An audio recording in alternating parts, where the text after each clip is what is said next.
हमाद, आपको क्या लगता है कि कंसिस्टेंसी क्यों नहीं है? यानी हमारे साथ ऐसे क्यों होता है कि एक स्ट्रेटजी बना लेते हैं, फिर उसके बाद कहते हैं कि नहीं नहीं नहीं नहीं ये ठीक नहीं थी, हमें तो ये करना चाहिए था, उस खिलाड़ी को वापस आना चाहिए था, उसको निकाल देना चाहिए था, इस पे काम करना चाहिए। कंसिस्टेंसी क्यों नहीं है? यानी एक डिसीजन अगर ले लिया है तो फिर अब इस पर कंसिस्टेंट रहें।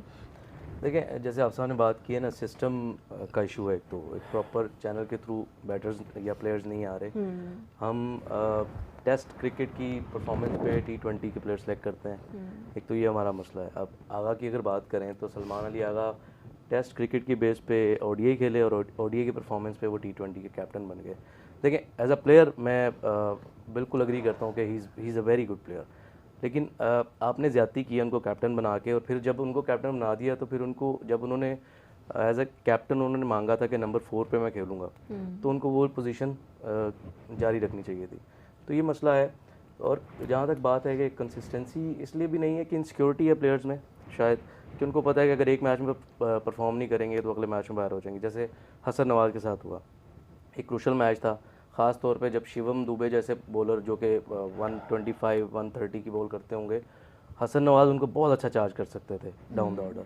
तो ये गलतियां हैं मैनेजमेंट की तरफ से, काफ़ी सारी हैं। और नए बॉल के साथ जो बात की आप साहब ने, मेरे ख्याल से एक बेहतरीन ऑप्शन है वसीम जूनियर। एक तो वो बॉल रिवर्स भी करते हैं, नया बॉल भी करते हैं, पुराना भी करते हैं, और डाउन द ऑर्डर वो अच्छे हिटर भी हैं, पिंच हिटर भी हैं। तो प्लेइंग 11 में मेरे ख्याल से चांस उनको देना चाहिए। अब 2 मैचेस ऐसे हैं जो कि डू और डाई हैं, तो अब चांसेस नहीं लेने चाहिए। अब आप फुल स्ट्रेंथ से अब जाएं और अपने 2 मैचेस खेलें। बिल्कुल। जुहेब, आपको क्या लगता है कि ये जो कंसिस्टेंसी का ना होना, ये प्लेयर की मेंटल हेल्थ को, उसकी फिटनेस को किस तरह से इफेक्ट करती है? और फिर इस वजह से ही ऐसा होता है कि वो प्रेशर नहीं ले पाते और फिर हम देखते हैं कि उनकी बॉडी लैंग्वेज कॉम्प्रोमाइज़ हो रही होती है। इस वक्त जो टीम के साथ प्रॉब्लम चल रहा है, इस वक्त टीम के साथ प्रॉब्लम चल रहा है वो लीडरशिप का है। आप अपने कप्तान को देखेंगे, जब वो प्रेस कॉन्फ्रेंस में भी आता है ना, इधर खारिज, कभी इधर खारिज, कभी इधर खारिज, कभी चिंगम जो बाकी कप्तान बैठे हुए हैं, वो लीडरशिप क्वालिटी नज़र नहीं आ रही। जब आपके लीडर में वो क्वालिटी नहीं है कि फ्रॉम द फ्रंट लीड करे, तो बाकी भी वैसे ही करेंगे। आप आदत बदलनी पड़ती है ना। जब वो अल्लाह ताला भी कहते हैं आपने मेरे से मांगना तो रो के मांगो, रोना नहीं यार, तो मुंह बनाओ ऐसा ना। तो अगर आप कप्तान नहीं होगे, तो इससे बना दिया गया कि भाई आज से तू ही कप्तान है, क्योंकि मैंने पहले वालों को वापस ध्यान देना, तो यार you have to act like a captain. ऐसे हाइपर एक्टिव नजर आ रहा होता है। वो बात ये कि बंदर की तरह दरख्तों पे उछलते रहना, बाद में कहना कि यार मैंने बड़ा काम किया। मुनासिब है जी इस तरह।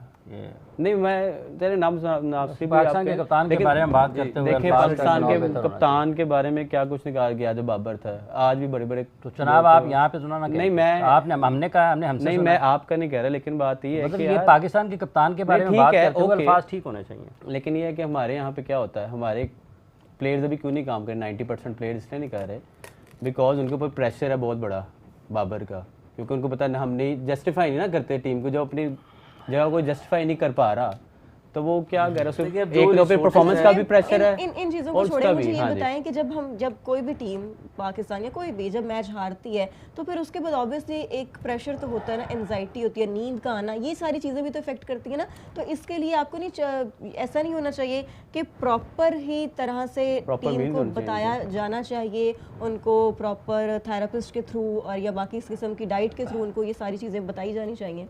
बिल्कुल, इनके साथ प्रॉपर में खास इसमें कोचेज होंगे, डाइटिशियन होंगे, न्यूट्रिशनिस्ट होंगे, इनके फिजियोज होंगे, साइकोलॉजिस्ट होंगे, इनके साथ होंगे, आई होप सो। लेकिन अगर वो उनकी बात सुने तो फिर बात ये कि आप अगर उसको कह रहे हो कि यार आपने इतना सोना है, इतना खाना, इतना पीना है, ये खाना वो पीना है, और आप बात ही नहीं मान रहे, तो आप तो। अच्छा, आपको कौन से प्लेयर की फिजिकल फिटनेस कॉम्प्रोमाइज़ नज़र आई?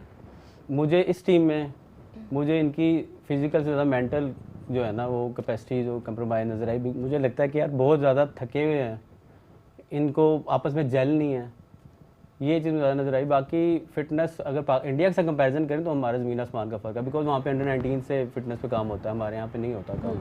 इवन NCA में जाएंगे तो वहाँ पे आपको इतना कोई फिटनेस पे काम होता नहीं नज़र आएगा, because I work for Pakistan cricket board, तो मैंने काम किया हुआ है, तो मुझे आइडिया है। हमारे यहाँ पे कल्चर ही नहीं ना एक्सरसाइज का, हमारा टैलेंट से लोग आते हैं। इंडिया में अगर आपने आगे आना है तो आपके लिए कैरियर की बेस है फिटनेस, यहाँ पे कैरियर की बेस फिटनेस नहीं, यहाँ पे टैलेंट है। टैलेंट ही सारी दुनिया में बेस है। हाँ, नहीं, फिटनेस उसका एक एलिमेंट है, फिटनेस एक टूल है। आजम खान नहीं आ सकता इंडिया में या किसी मुल्क में, अगर आप कहते हैं टैलेंट है तो टैलेंट आजम खान में टैलेंट होता है, परफॉर्म करता, कभी बाहर भी ना होता। नहीं वो टैलेंट बेस है जनाब। नहीं, फिजिकल हमें फिटनेस जब तक जो है हम ना, accept नहीं ना फिजिकल करेंगे फिटनेस कि- उसका टूल है, फिजिकल फिटनेस टूल है उसका। जिसने भागना है, रनिंग करनी। आजम खान लास्ट टाइम पे क्या हो गया था, उससे झुकना झुका था, नहीं था। मतलब मैंने आपसे पूछा ना, हुसैन तलत तो बिल्कुल फिजिकली ऐसे फिट है, ऐसे ही है, ऐसे ही है। कैलिबर नहीं ना, नवाज भी फिजिकली फिट है, कैलिबर नहीं उसका। तो अगर आप कौन सी चीज पे खड़ी होगी? कैलिबर नहीं देखें ना, वेस्ट इंडियन के 70-80% प्लेयर हैं जो कि उनका दूर दूर ताल्लुक ही नहीं है। कैरन पॉलर्ड कितना फिट है? कैरन पॉलर्ड हो गया, और हकीम हो गया, नहीं इवन एंड्रे रसल हो दे आर गया। गोइंग टू जिम, वो जिम ये संजू सैमसन फिट है? संजू सैमसन को देखा है आपने? संजू सैमसन का पेट देखें आप। रोहित शर्मा का पेट देखा है? रोहित शर्मा को फिर वो क्या कहते थे लास्ट टाइम पे, समोसा लास्ट टाइम को छोड़े ना आप, मैं अर्ज ये कर रहा हूँ कि ये सिर्फ फिजिकल फिटनेस नहीं है। दुनिया में किसी भी स्पोर्ट्स, कोई भी स्पोर्ट करते हैं, किसी भी खेल का हिस्सा बनते हैं, उसकी टैलेंट आप में होना जरूरी है।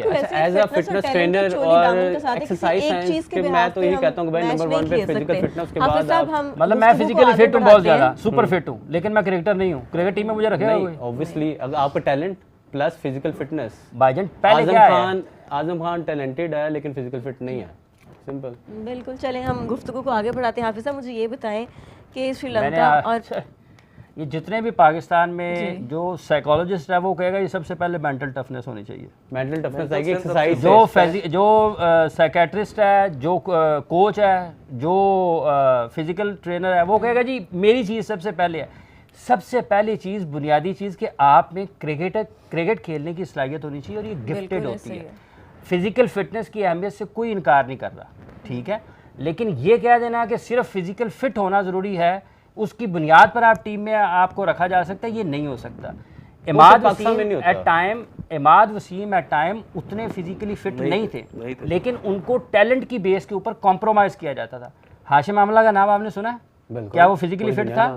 फिजिकली फिट था, हमारे पास मिसाल है, ठीक है। तो उसको हाशिम आमला का बता देना, आपसे पूछा तो है जनाब। तो उसका छोटा सा कैरियर था, उसने जल्दी खेला है। हाशिम आमला का उसके रन्स कितने हैं? नहीं रन्स तो बहुत ज्यादा उसके, मतलब इंजरी 6,000 अगर आप कहते हैं कि फिजिकल फिटनेस भाईजान, मैं अर्ज ये कर रहा हूँ कि फिजिकल फिटनेस उसका एक हिस्सा है जी। ये नहीं कहा जा सकता कि अगर आप बहुत फिजिकली फिट हैं तो आपको फिटनेस की बुनियाद पर टीम में लिया जा सकता है। मैं ये नहीं कह रहा हाफिज साहब, मैं कह रहा हूँ कि talent plus physical fitness physically fit उस टाइम पे तो कोई भी नहीं होता था, उस टाइम पे तो वो वही अर्ज कर नहीं था, वही अर्ज कर रहा हूँ। लेकिन आज के दौर में अगर आपने आगे जाना है तो आप ऑस्ट्रेलिया, इंग्लैंड, न्यूजीलैंड को उनके साथ अपने आप को कंपेयर करना पड़ेगा। अगर हम कहेंगे नहीं जाना जिम तो ना जाए। पाकिस्तान में सिर्फ की बुनियाद पर तो फैसला नहीं किया जा सकता ना कि कौन मैं बहुत अच्छा शॉटें मारता हूँ लेकिन मैं भाग नहीं सकता, तो क्या मुझे रखेंगे टीम में? नहीं रखेंगे। मैं 50 ओवर नहीं खड़ा हो सकता, 20 ओवर नहीं खड़ा हो सकता, तो ग्राउंड में खड़ा भी तो ना, मेरा टैलेंट है लेकिन मैं नहीं खड़ा हो पा रहा, सिंपल। जहाँ तक बात है ना साहिबजादा की, अपने बात की है, साहिबजादा की सिर्फ एक इशू है, रोटेशन ऑफ स्ट्राइक उनकी थोड़ा सा मसला है। अदरवाइज हैंड आई कोऑर्डिनेशन उनकी बड़ी ज़बरदस्त है, अच्छे चौके छक्के लगाते हैं। सिर्फ एक इशू है जिसके ऊपर काम करने की उनको ज़रूरत है, अदरवाइज वो फिजिकली बहुत फिट है, मेंटली बहुत स्ट्रॉन्ग है। साहिबजादा की अगर बात करूँ, रन उन्होंने लॉट्स ऑफ रन किए हुए डोमेस्टिक में, PSL में बड़े रन किए हुए हैं। तो सिर्फ उनकी एक ये वाला इशू है, बाकी अगर पूरी टीम की बात करें तो मेरा नहीं ख्याल कोई फिजिकली कोई भी चैलेंज है। बड़े ज़बरदस्त फिटनेस सबकी बड़ी अच्छी है। हाँ, जहाँ तक आपसे ने बात की है, मेंटल स्ट्रेंथ एक इशू है, जो कि ऑब्वियसली जब आप इतने बड़े टूर्नामेंट में जाते हैं और जब इस तरह के राइवल होते हैं सामने जो कि बाय हुक और क्रूक जीतना चाहते हैं, तो वहाँ पे मेंटली थोड़े से मेरे ख्याल से प्रेशर आते ही आते हैं। और ये क्योंकि एज़ कम्पेयर टू अगर आप दूसरी टीमों के साथ देखें तो पाकिस्तान की स्लाइटली न्यू टीम है, तो इस तरह के इश्यूज इनको तो सामना करना ही पड़ेगा। और हाफिज साहब, ये जैसे हम फिटनेस की बात करें, ये जो लॉन्ग जो फॉर्मेट वाले जो मैचेस होते हैं उनमें शायद ये ज़्यादा मैटर करती है बजाय इसके कि ये हम अभी की T20 में भी बहुत ज़्यादा है इसका इशू है। लेकिन बुनियादी तौर पर अगर ये जो मेंटल टफनेस है ना, ये भी बेस करती है आपकी स्किल पर। अगर आप में स्किल होगी तो वो स्किल आपको प्रोवाइड करती है मेंटल टफनेस। जब आपकी स्किल चैलेंज होती है ना, तो आपको वहाँ से अगला सवाल ये होता है कि आपने इस चैलेंज को कैसे लेना है। मुश्किल आई है, आपने कैसे निकलना है, ठीक है। अगर आपके पास 10-12 रन पर ओवर आपने करने हैं, तो क्या आप में वो स्किल है कि आप दुनिया के बेहतरीन बैट्समैन को खेलेंगे? तो वो स्किल आपको मेंटली टफ करती है, जब मैं कर सकता हूँ। वीरेंद्र सहवाग ने अगर इंजमामुल हक के बारे में ये कहा कि यार ये आज से 2007 उनका आखिरी मैच था ना, तो उसको 18 साल हो गए हुए इंटरनेशनल क्रिकेट से। उस वक्त भी वो ये कहते थे, उस वक्त T20 क्रिकेट नहीं थी, ठीक है, इंटरनेशनली, ये उस वक्त भी उनसे जब पूछा गया बाद में कि उन्होंने कहा जी उस वक्त भी अगर 8 रन वनडे क्रिकेट में पर ओवर अगर करना होते कि उनके पास चैलेंज होता था तो इंतजाम के बारे में कि वो आसानी से कर लेगा। अभी भी वो स्किल के ऊपर करता था, वो कितने की उसकी फिजिकल फिटनेस में। स्किल आपको मेंटली टफ करती है, फिर पर्सन टू पर्सन वेरी करती है कि यार ये बड़ा स्किल्ड है लेकिन टाइम किसी जगह पर आगे ये फंस जाता है। फिर जो ह्यूमन रिसोर्स होता है स्पेशलाइज उस फील्ड का, वो उसको आइडेंटिफाई करता है कि यार इसके साथ ये प्रॉब्लम है, फिर उसकी किसी मेंटल साइड को आप ट्रीट करते हैं, उसके साथ बातचीत करते हैं, फिर आपको डायग्नोज करते हैं कि इसके साथ क्या प्रॉब्लम है। फिर अगर कोई मसला उसका हल होता हो तो वो हो जाता है। लेकिन जितने भी टॉप प्लेयर्स हैं दुनिया के, वो स्किल्ड हैं, स्किल उनको मेंटली टफ बनाती है, वो चैलेंज लेते हैं और उस स्किल की बेस पर वहाँ से निकलते हैं। बाकी जब आप हाईएस्ट लेवल पर क्रिकेट खेल रहे हैं ना, आप बड़े स्किल्ड हैं, आप मेंटली भी श्रूड हैं, आपको दिमाग आपका चलता है, तो आपको पता होता है कि यार मैंने दुनिया की बेहतरीन टीमों का मुकाबला करना है, तो मेरे सामने स्टैंडर्ड्स क्या हैं, मैंने उनको मीट कैसे करना है। आपको हर टीम में एक दो ऐसे होंगे कि जिनको आपको धक्का लगाना पड़ता है, यार ये करना है, वगरना जो ज़्यादा तादाद है लोगों की हाईएस्ट लेवल पर, वो ड्राइव करते हैं अपने आप को, निकलते हैं।